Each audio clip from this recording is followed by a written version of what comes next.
Pueden tomar asiento, mis queridos hermanos, y en reverencia a la palabra del Señor la leemos, y dice en el Evangelio de Mateo, capítulo 6, versículo 6 en adelante: Mas tú, cuando ores, entra a tu aposento, y cerrada la puerta, ora a tu Padre que está en secreto, y tu Padre que ve en lo secreto, te recompensará en público. Y orando, no uséis vanas repeticiones, como los gentiles, que piensan que por sus palabrerías serán oídos. No os hagáis, pues, semejantes a ellos, porque vuestro Padre sabe de qué cosa tenéis necesidad, antes que vosotros le pidáis.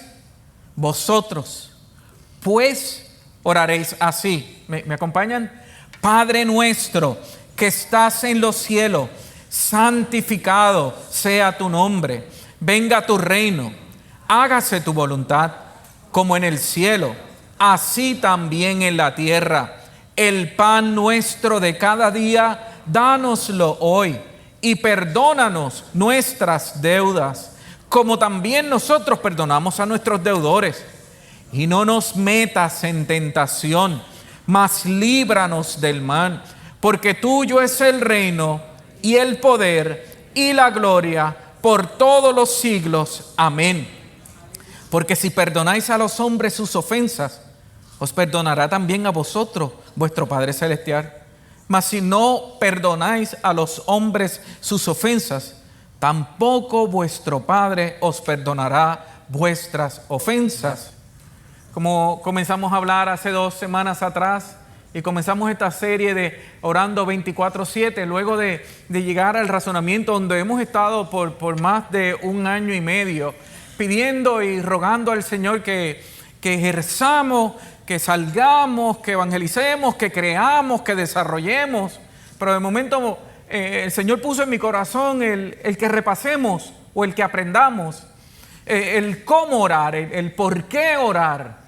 Y comenzamos hace 2 semanas atrás hablando sobre que se haga tu voluntad.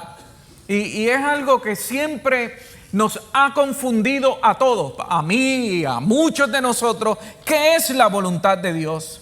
Muchos pudiéramos entender que la voluntad de Dios es un conjunto de leyes y normas que Dios impone, que el hombre ha de cumplir. Esa es la voluntad de Dios. Aquí están las leyes, aquí están los preceptos, cúmplela. Esa es la voluntad, no necesariamente. Otros pueden pensar más bien que es un designio misterioso, y que al pasar la vida uno tiene que ver cómo uno, de momento, los misterios, una frase que a mí no me gusta para nada: Dios obra por senderos misteriosos. Por los misterios andamos tú y yo. Él es más claro que cualquier cosa. Otras veces se quiere descifrar la voluntad divina para saber si va de acuerdo a mi voluntad, y entonces vamos a orar para que la voluntad de Dios se acomode a mi voluntad. ¿Qué es entonces la voluntad? ¿Qué pedimos en realidad? ¿Qué nos dice el Padre nuestro a través de esta oración y qué nos enseña el Señor?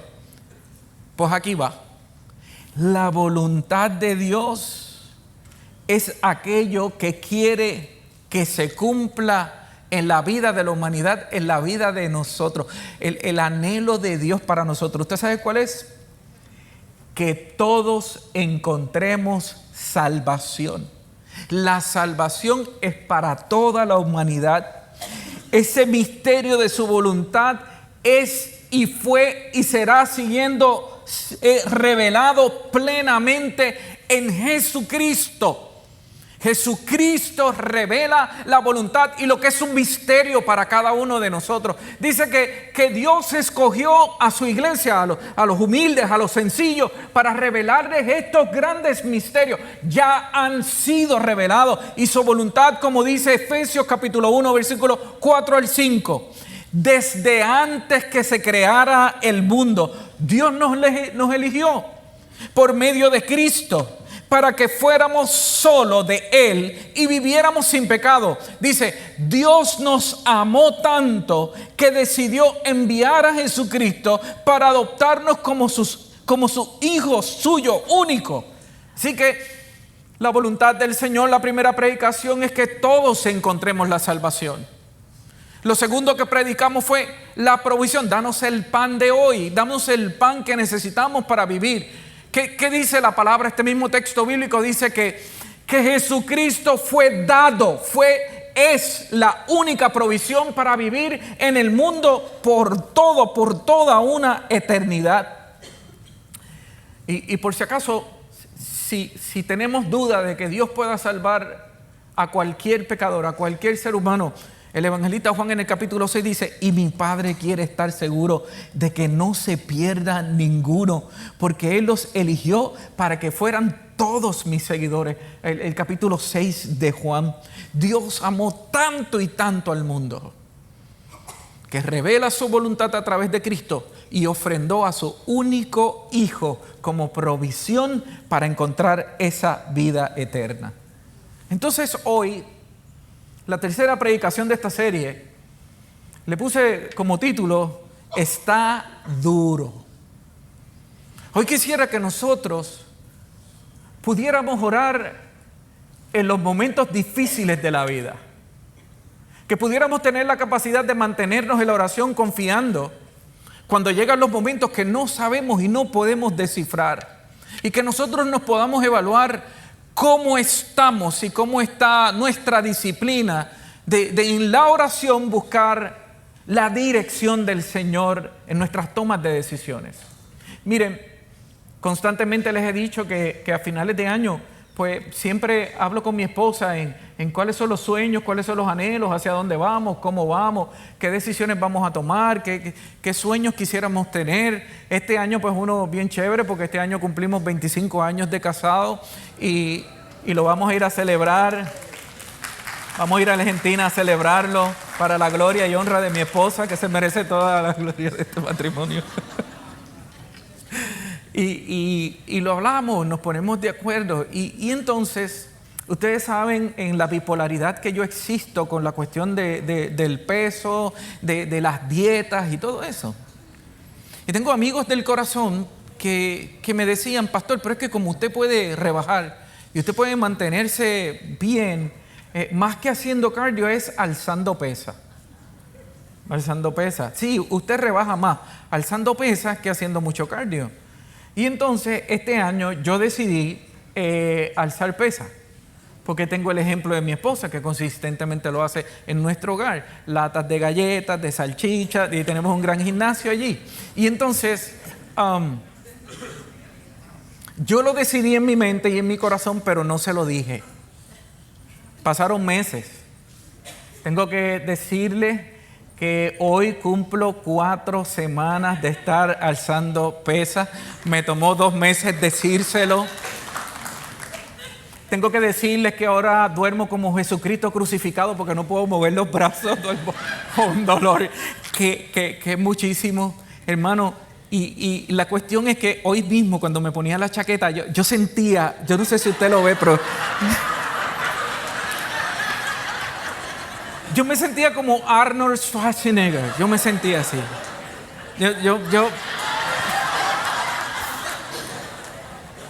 Y entonces yo me visto, y cuando me visto yo bajo al baño del primer piso, porque ahí me puedo ver completo, y de momento cuando me veo como Danny DeVito.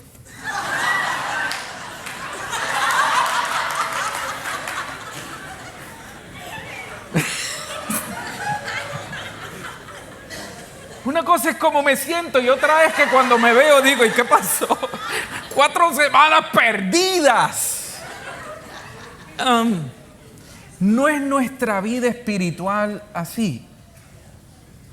Mientras todo está bien, nos sentimos tan fuertes.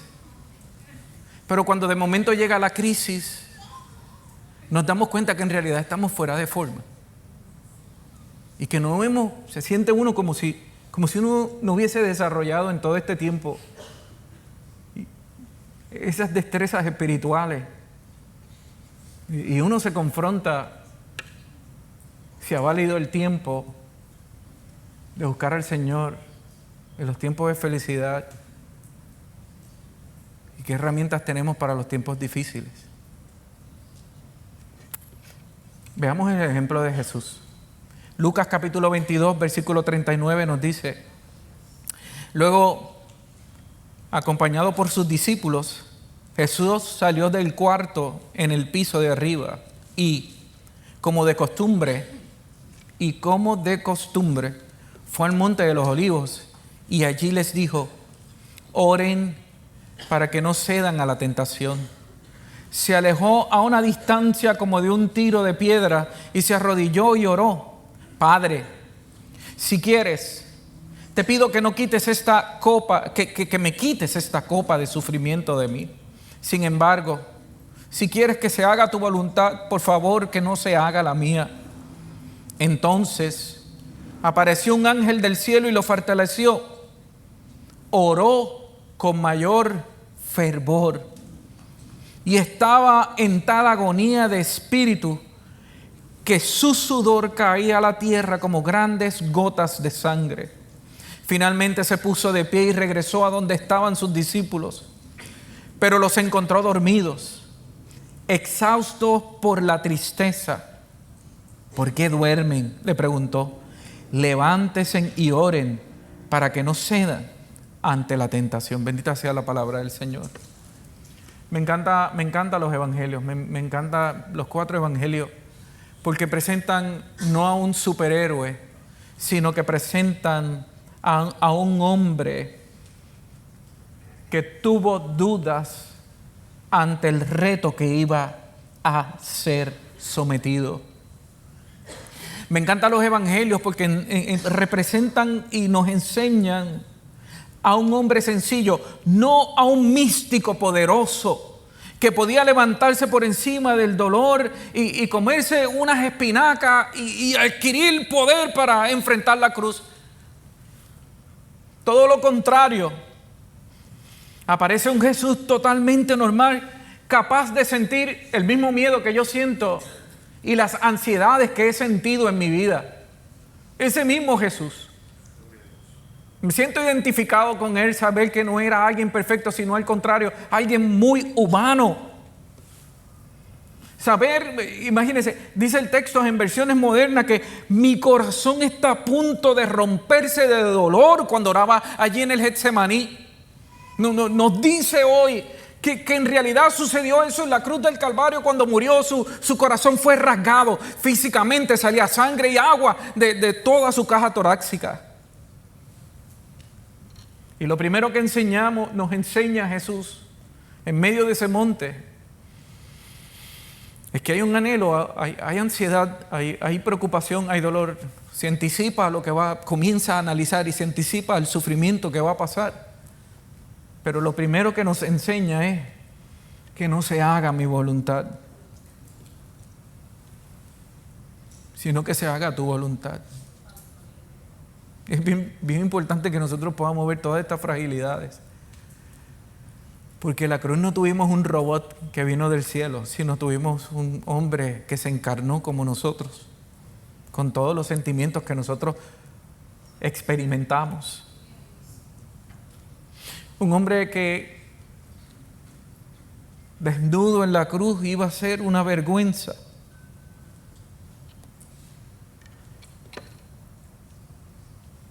Pero nos dice Hebreos capítulo 5 que Jesús aprendió la obediencia a través de las cosas que sufrió. Hebreos capítulo 5, versículo 8. Aprendió la obediencia a través del sufrimiento y del dolor.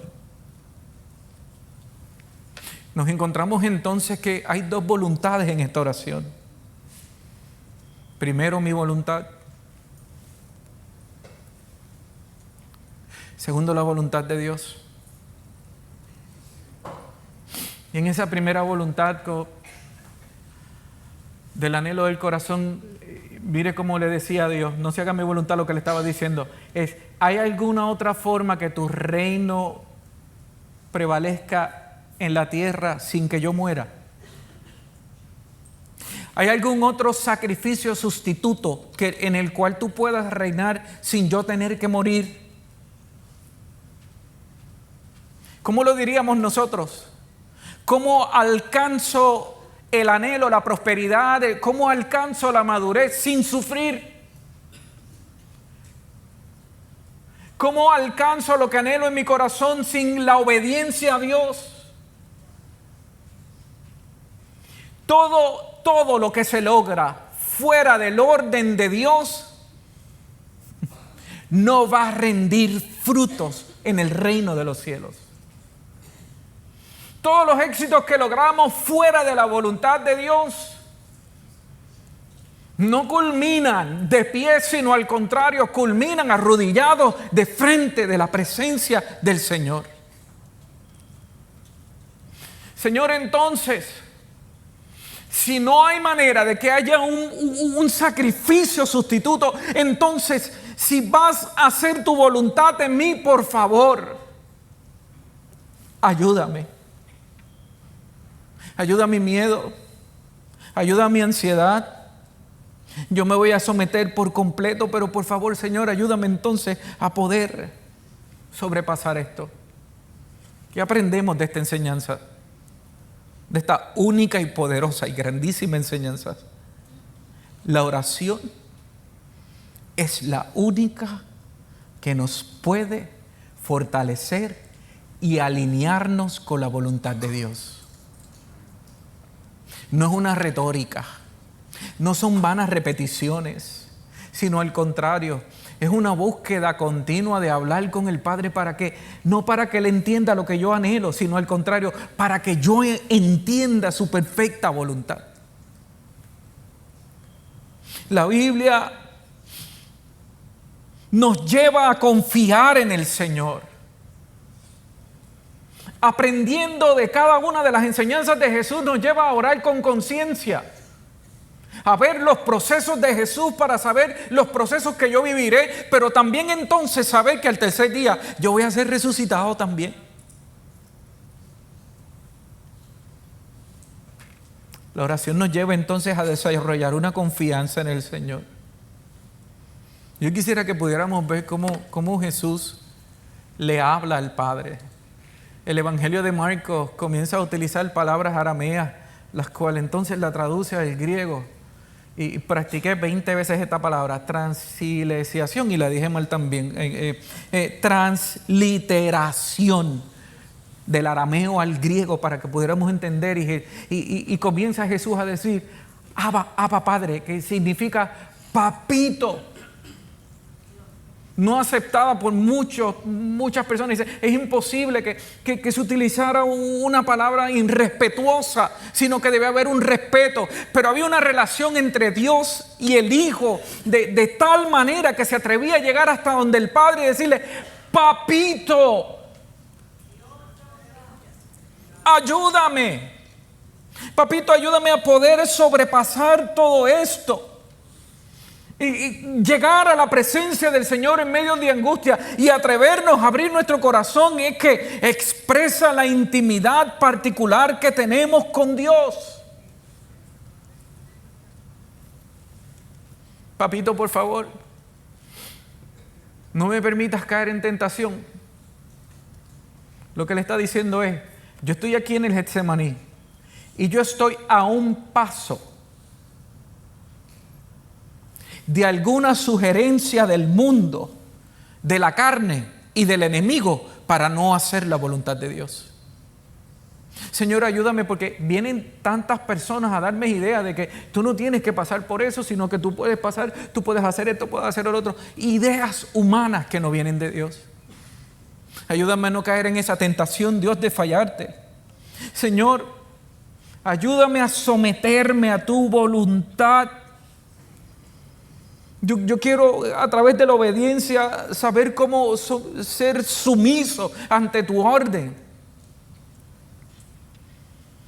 La verdadera oración no consiste en alinear a Dios con nuestros planes, sino en someterse nuestros planes a la perfecta voluntad del Señor. ¿Usted sabe algo? Que todas las oraciones son contestadas. Todas. Unas en silencio, otras con sí y otras con no. Pero todas siempre cuando vienen de parte del Señor, son oraciones que su contestación son perfectas. La oración de Jesús fue contestada en un silencio. Me dice, ¿cómo es eso, pastor? Bueno, él oró, pero el plan de Dios siguió hacia adelante, llegó a la cruz. Y usted, ¿pero eso es en silencio o eso fue un no a su anhelo? Pues fue un no. Y ese no para Jesús fue el sí para cada uno de nosotros. No, Jesús, tienes que llegar a la cruz. Fue a decirnos a nosotros cuando oramos y decimos, Padre, por favor, perdona nuestros pecados. Sí, voy a perdonar tus pecados. Por favor, Dios, ¿habrá otra manera de que yo no tenga que llegar a la cruz? No, por favor, me puedes restaurar, Jesús. Tú puedes hacer un cambio y escuchar la voz de Dios decir, sí, yo te hago criatura nueva. Y viene y escuchamos la oración de Jesús decir, pasa de mí esta copa. No, tú tienes que cargar con todos los pecados de la humanidad. Y uno viene, Padre, yo tengo que cargar con el pecado de mi vida pasada. No, yo he hecho todo tu pecado al fondo de la mar. El no para Dios es el sí para la humanidad. Y eso merece un gloria a Dios y un aleluya.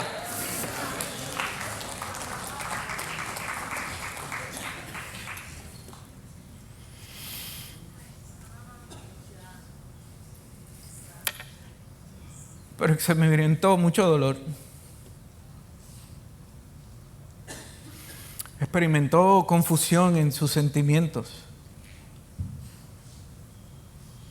Y lo que utilizó para poder vencerlo fue entonces una oración que pelea contra nuestra carne. Una oración que lucha contra nuestra debilidad y fragilidad. Todos en algún momento hemos experimentado momentos de grandes confusiones y dolores en la vida de cada uno de nosotros. Y recuerdo hace muy poco sentirme totalmente perdido,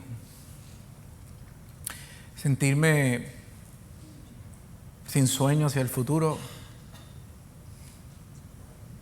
confundido, mi autoestima baja, inseguridades. Todo porque llegó un momento de Getsemaní. Llegó un momento donde uno acompaña a la gente en sus crisis y uno se cree el más fuerte cuando acompaña a la gente en las crisis, pero no es lo mismo acompañar a alguien en sus crisis que vivir las crisis de la gente. Y cuando me tocó a mí vivir esa crisis, fue un momento de sentir soledad, de sentirse que no tienes fuerzas.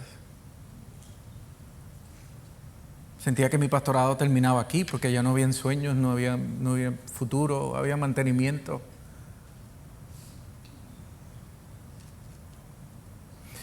Y entonces recordar las palabras de Jesús. Ora para que no caigas en tentación. Usted sabe que cuando Jesús le decía a sus discípulos, oren, no le estaba pidiendo que oraran por él. Lee el texto. Le estaba diciendo a sus discípulos, oren por ustedes mismos para cuando enfrenten las pruebas y las crisis, puedan mantenerse de pie. Oren. Pero así como los discípulos también lo viví yo y a lo mejor lo ha vivido usted también. Dice que los discípulos no podían orar no porque no tuvieran la costumbre de orar, sino porque estaban exhaustos, estaban cansados de escuchar tanto dolor y tanta frustración. Fue cuando los cielos se pusieron negros y lo único que escuchaban los discípulos era Jesús decir, me voy, los dejo, me voy a morir, me van a traicionar, me van a vender. Era estar en un círculo donde todas las noticias que llegaban eran deprimentes.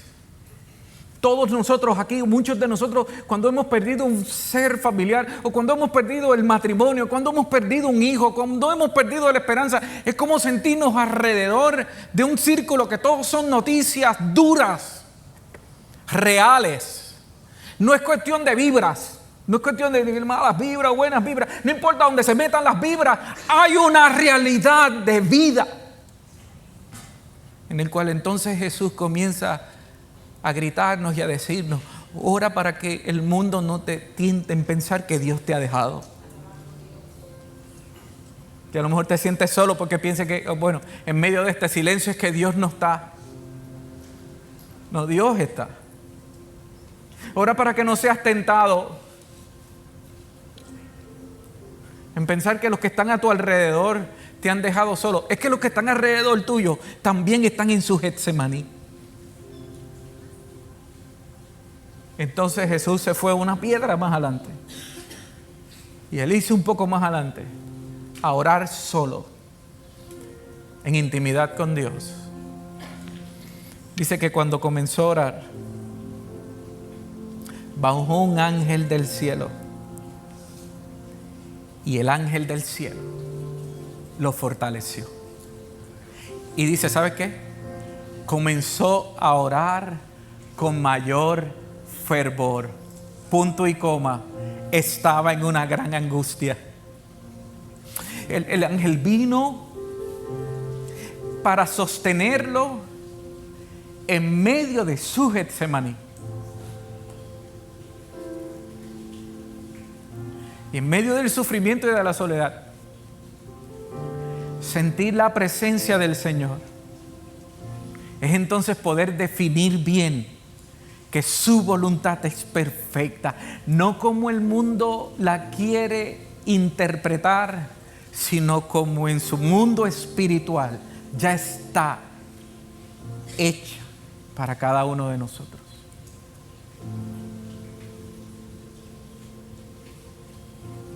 ¿En qué Getsemaní estás hoy?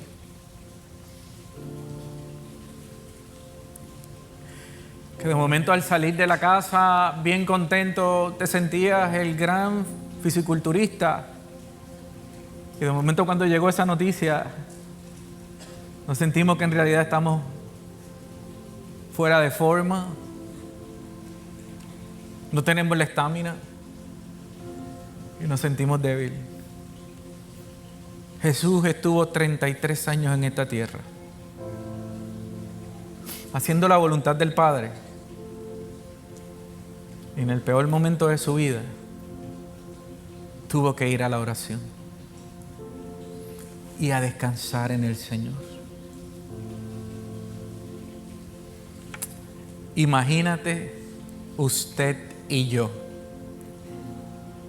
desde nuestra naturaleza pecaminosa, cuánto más necesitamos del Padre para poder en nuestro Getsemaní mantenernos claros que a los que aman al Señor, en medio de la enfermedad, en medio de la escasez, en medio de la crisis, en medio de las malas noticias, todo obrará para bien. Romanos 8:18 es un versículo que debe ser de nuestros preferidos también. El Romanos capítulo 8 es uno que nos deberíamos saber de memoria. Romanos capítulo 8, léalo todos los días. Dice: estoy seguro de que los sufrimientos por lo que ahora pasamos no son nada si los comparamos con la gloriosa vida que Dios nos dará junto a Él. No son nada con lo que vamos a vivir en una eternidad con Cristo Jesús. Quisiera que pudiéramos inclinar nuestros rostros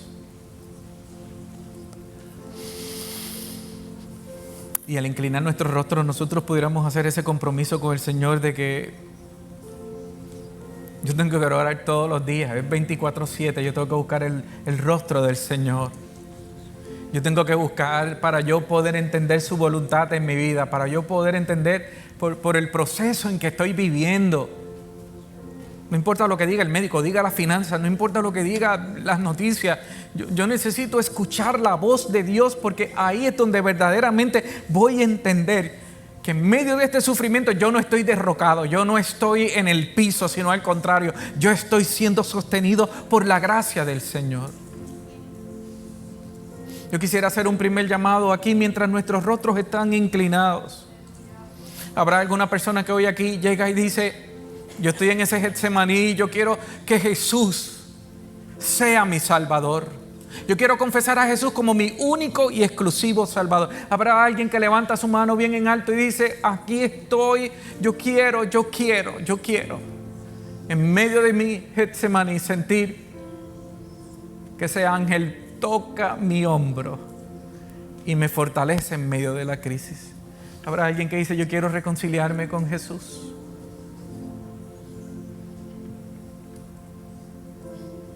Gracias, Señor. Segundo llamado. El Señor hoy nos llama